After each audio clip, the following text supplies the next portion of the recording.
What's happening, MJ traders and investors? It's Rod with Pow Group. Welcome back on The Pursuit of Wealth, your home for MJ stocks, crypto assets, news, and interviews. Also home to the best MJ community. Happy Friday. It's April 5th. Hope you're doing well. And in this video, we're going to be discussing Canadian MJ. It's showing some weakness, and we do have hourly bear flags on watch, and most did confirm, showing that we could expect another leg down. I'm expecting another, potential 10, 15% of downside, which is just healthy. We know after we run, 100, 200% on some names, we need to expect a pretty sizable pullback. It's just healthy. You need to establish support along the way, right? Nothing goes in a straight line forever, etc. But before we get to it, make sure to smash the like. It helps support me in the channel. It doesn't cost you anything. If you're new, you can subscribe, tick the bell, all that good stuff, and you'll be notified on any future videos or when I go live. As always, this is not financial advice. You should never buy or sell anything based on anything that I say. This is for entertainment purposes only. Also, you can follow us over on X, formerly Twitter. The handle for that is @GroupPow. Going to be using that as my platform of choice going forward. And if you go to the YouTube channel, click on Community and scroll down, I'm going to be doing a giveaway. It's going to be in celebration of 420, Germany going legal and Florida on the ballot in 2024 for adult use. And it's going to be one gold membership to the Pow Group private community. So an annual membership valued at $150, and that'll take place on 420, April 20th on Saturday. I'll go live and do a random comment picker on this video. You just have to click on this video, and it's the CEO interview I did, John Keeper, with Nevis Brands.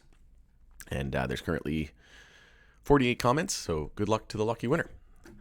Taking a look at Tilray first and on the list here, because it's one of the leaders in Canada. We're starting to see some weakness in Canadian MJ. We're starting to see some rotation. If you take a look at MSOS on the day today, it actually closed green. We were up almost 7% at the close, so 10.12 is what we closed at, so up 6.86% on the day, while Canadian MJ, if we just take a look here, we see lots of red, right? And ACB, CGC, definitely stars of the show, but CGC did show some strength there into the end of the day, closing at 10.18, up over 4% after starting pretty rocky start to the day, right? On the hourly time frame here, we hit a low of 8.95 and 8.93, so pretty much a double bottom there, but we did start to bounce into the end of the day, so pretty interesting. But we'll take a look at the hourly bear flags here at the moment.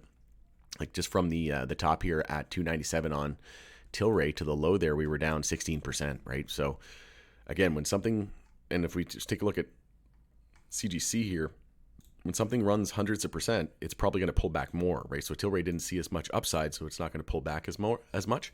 But if we just take a look at CGC here from the top to the low, we were down 23%. So that's exactly what we would expect, right? Because it ran more, so it's going to pull back more percentage wise.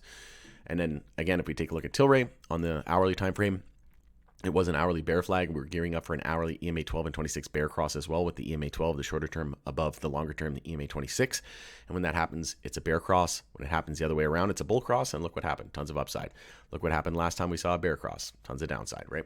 So we're gearing up for another hourly EMA 12 and 26 bear cross. We just confirmed an hourly downtrend here as well, with a high, low, lower high, and lower low. And then to add to that confluence and bearish thesis, we actually confirmed an hourly bear flag as well. So we had our high, low, lower high, lower low. And then once we lost the low there at 263, that confirmed the hourly downtrend and the hourly bear flag, because we failed to get above 276. We hit 274, weak bounce, didn't get above that 0.382 fib. And once we lost the low there, after that rejection at 263, that confirmed the hourly bear flag. And then you take your measured move from the high to the low, move it out to your 0.382 fib, and it's saying we're targeting roughly 243 here on this hourly bear flag, and we hit 249. So, and it's a double bottom there at 249. So we came within 2.5% away from that, right? So again, hourly downtrend, hourly bear flag, and hourly EMA 12 and 26 bear cross. And we haven't been hourly oversold in a very, very long time, all the way back in March. When's that? What date was that? Mid-March. So March 14th. So it looks like we're probably heading to hourly oversold here potentially, with that EMA 12 and 26 bearish follow through likely still to come.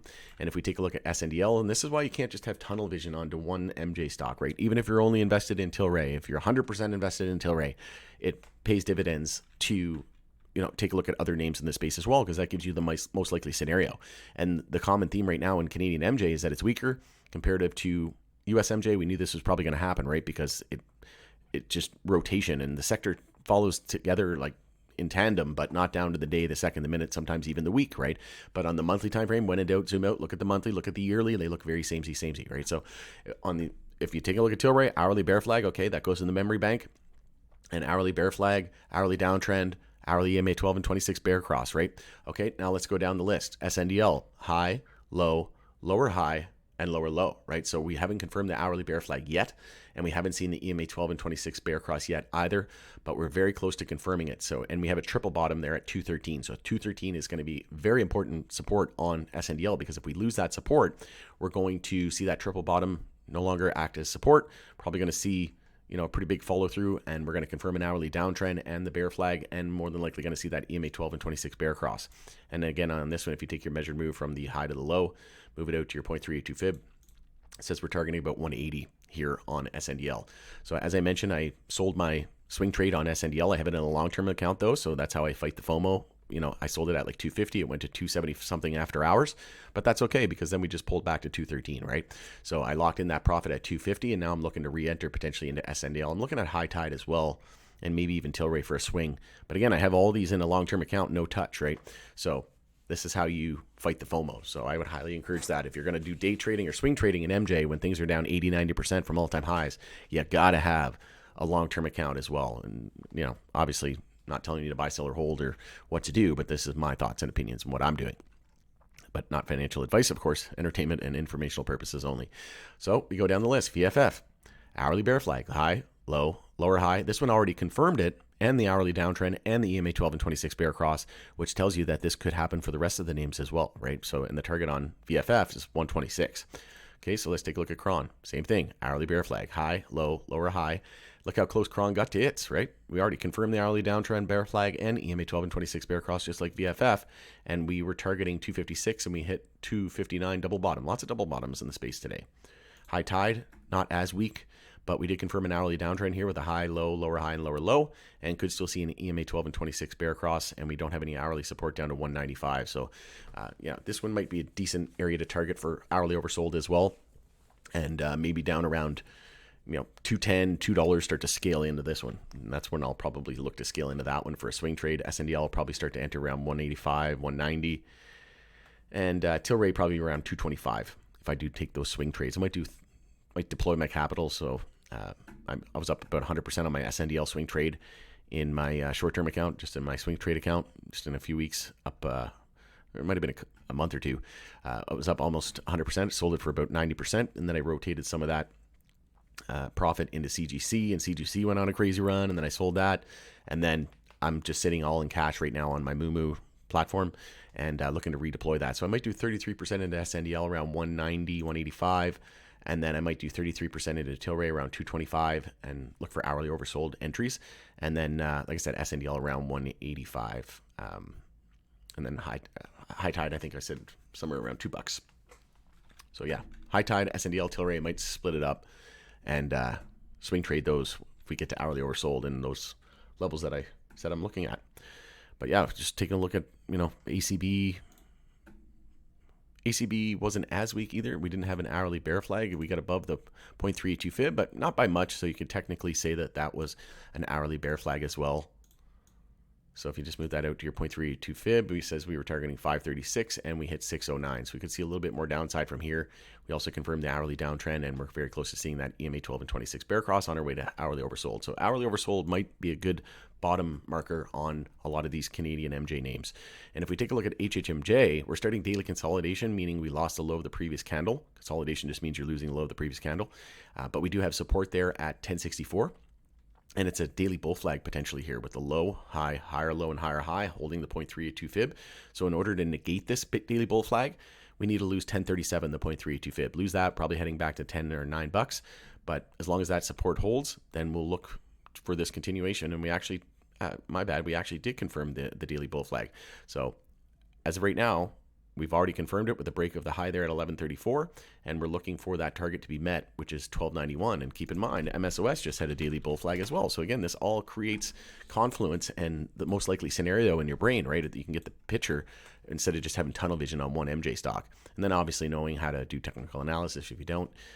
We have courses on that at powgroup.ca, or you can join the community where this is what, you know, I do private live streams. I just finished one for the group and whatnot. And you can even do a free trial as well. Try us out for free for a week. You got nothing to lose. everything to gain. But there's tons of communities out there. You don't have to join ours. But like I said, why not join the best MJ community on the planet? But yeah, low, high, higher, low, higher, high.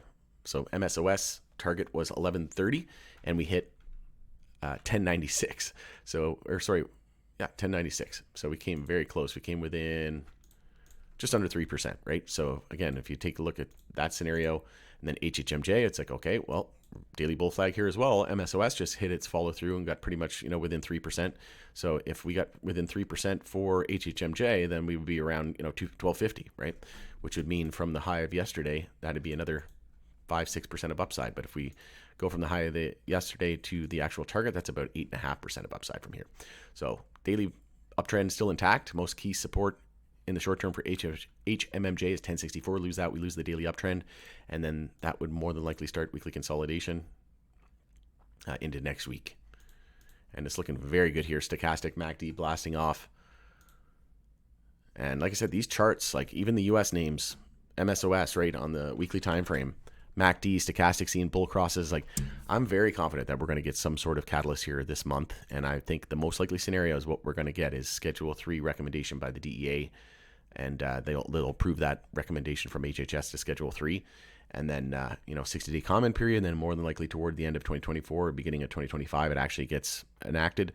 And then 280E goes away. And then keep in mind, April 16th is the federal budget here in Canada, where we could see excise tax switch to a percentage fee, which could add tens of millions of dollars to these companies' bottom lines. And if that adds to the bottom line, these companies could turn a profit very, very quickly and start to be profitable. And then also, doubling the store cap in Ontario from 75 to 150, and then Germany coming online as well. So, the days of unprofitable LPs are numbered. And like I said, I think that the most likely scenario is we get DEA decision this month, and I think they're going to approve Schedule 3 recommendation. And then there's no coincidence, in my opinion, that we're seeing Canadian excise tax switch to a percentage fee around the same time that we're seeing 280E, right? It's all puppet masters pulling the puppet strings, and it's just manipulation at its finest, right? Can't beat them, join them. So all of this is what we use to factor into our analysis to look at the most likely scenario, right? So going in at there, it's Rob with Power Group. Thanks again for joining us in the Pursuit of Wealth, and we'll see you again on the next video.